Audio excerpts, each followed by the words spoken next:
Assalamualaikum warahmatullahi wabarakatuh. Halo semuanya, apa kabar kalian semua? Ibu harapkan kalian semua dalam keadaan sehat walafiat ya. Amin ya robbal alamin. Dan ingat tetap jaga kesehatan. Jangan lupa pakai masker dan jaga jarak. Nah, pada kesempatan kali ini kita bersama-sama akan membahas materi tema 6 cita-citaku, subtema 1 aku dan cita-citaku, pembelajaran 3. Tapi sebelum mulai pembelajaran, kita berdoa menurut agama dan kepercayaan kita masing-masing. Berdoa dimulai, berdoa selesai.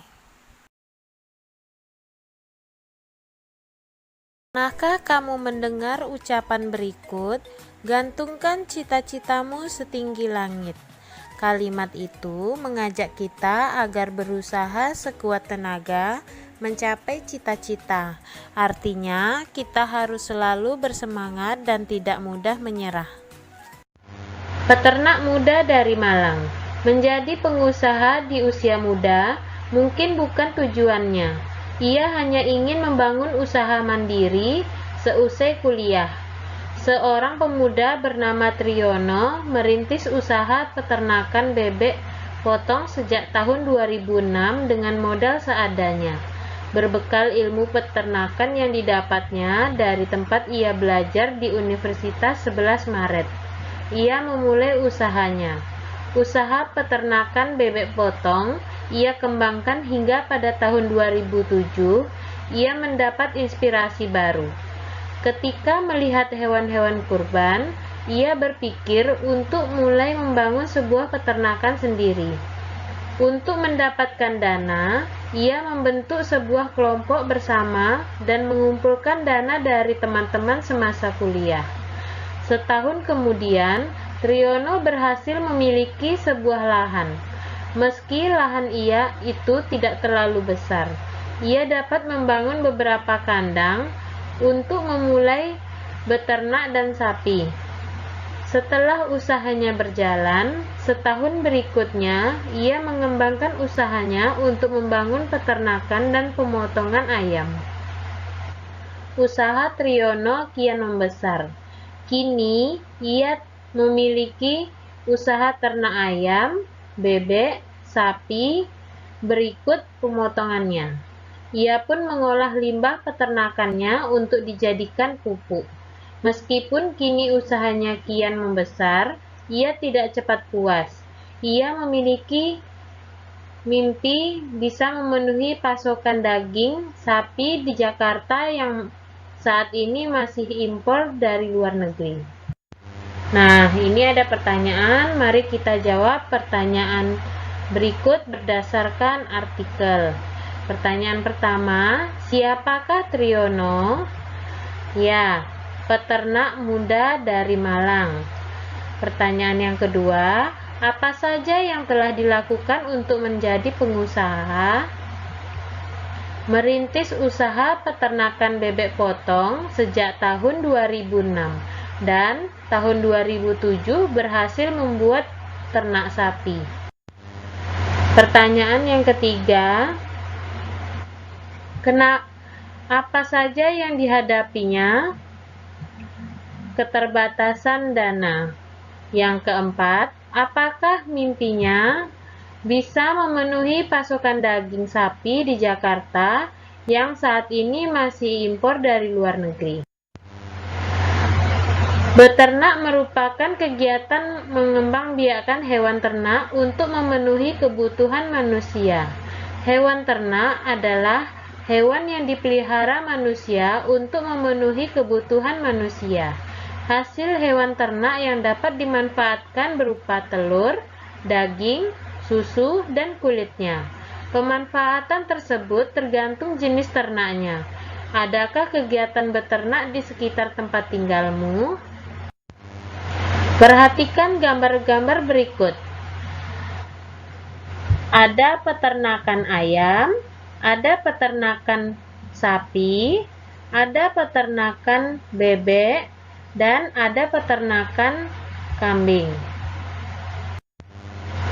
Pernahkah kamu melihat kegiatan tersebut? Hewan-hewan tersebut dipelihara oleh manusia dan dimanfaatkan manusia sesuai dengan tujuannya. Para peternak berusaha agar hasil peternakannya memiliki kualitas yang baik. Keahlian yang dibutuhkan agar usaha peternakan dapat menghasilkan hewan ternak yang berkualitas. Yang pertama, membuat kandang ternak sesuai kebutuhan hewan. Yang kedua, menjaga kebersihan hewan ternak. Yang ketiga, memperhatikan asupan makan dan minum hewan. Dan yang keempat, menjaga kebersihan kandang. Selain beternak, kegiatan pertanian merupakan kegiatan yang paling banyak dilakukan masyarakat Indonesia. Sebagai negara agraris, Indonesia memiliki lingkungan alam yang mendukung tumbuhnya aneka jenis tanaman pertanian. Kondisi tersebut menghasilkan produk pertanian dengan kualitas baik. Nah, sekarang perhatikan gambar-gambar hasil pertanian masyarakat Indonesia. Ada mangga, ada buah apel, ada brokoli, ada wortel, dan kembang kol. Pohon apel tumbuh subur di daerah dataran tinggi atau pegunungan, sedangkan pohon mangga tumbuh subur di daerah dataran rendah. Sedangkan sayur brokoli, wortel, dan kembang kol tumbuh subur di daerah dataran tinggi. Peta konsep adalah gambar yang menghubungkan satu ide utama dengan ide-ide pendukung. Peta konsep dapat digunakan untuk menyajikan ringkasan suatu bacaan dengan menggunakan bagan atau diagram. Nah, ini contoh peta konsep. Indonesia memiliki wilayah yang sangat luas dengan kondisi alam yang berbeda-beda. Perbedaan lingkungan alam itu menyebabkan perbedaan potensi sumber daya alam dan kegiatan penduduk. Sumber daya alam ada berbagai macam. Ada sumber daya alam yang dapat diperbarui, tetapi ada sumber daya alam yang tidak dapat diperbarui. Sumber daya alam yang dapat diperbarui adalah sumber daya alam yang dapat dihasilkan kembali dalam waktu yang tidak lama. Tumbuhan dan hewan termasuk sumber daya alam yang dapat diperbarui. Kita dapat menghasilkan kembali tumbuhan dan hewan untuk dimanfaatkan. Tumbuhan dapat dihasilkan melalui usaha pertanian. Hewan dapat dihasilkan melalui usaha peternakan. Mayoritas pekerjaan masyarakat di daerah dataran tinggi dan rendah sebagai seorang petani dan peternak, sedangkan pekerjaan masyarakat di sekitar pantai adalah nelayan. Keberagaman sumber daya alam, lingkungan, pekerjaan, dan cita-cita memperkaya masyarakat Indonesia. Kini, kamu tahu bahwa keberagaman itu membuat hidupmu semakin berwarna. Keindahan keberagaman dituangkan dalam puisi berikut ini. Ayo simaklah puisi berikut. Hidupku penuh warna, karya De Caritas. Bukit-bukit itu membiru dari jauh. Laut itu pun membiru dari jauh. Mereka terlihat sama, walaupun berbeda. Keduanya indah, keduanya memesona, walaupun berbeda. Keduanya tak terpisah. Aku, kamu, dan kalian, cita-cita kita mungkin berbeda. Bukan siapa yang berlebihan, tapi kita akan bersama meraihnya. Hidupku penuh warna, seperti pelangi di bawah langit. Berbeda itu indah, yang membuat kita bersyukur pada Ilahi. Puisi tersebut berjudul Hidupku Penuh Warna, karya De Caritas. Puisi tersebut berisi rasa syukur atas segala bentuk kehidupan yang telah dijalani.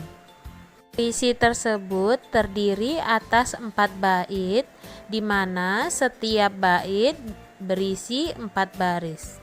Pertama berima A A B B. Bait kedua berima A B B A. Bait ketiga berima A B A B. Bait keempat berima A B A B. Sekian pembelajaran hari ini. Semoga apa yang Ibu sampaikan dapat bermanfaat dan dapat dipahami. Wabillahi taufik wal hidayah. Assalamualaikum warahmatullahi wabarakatuh.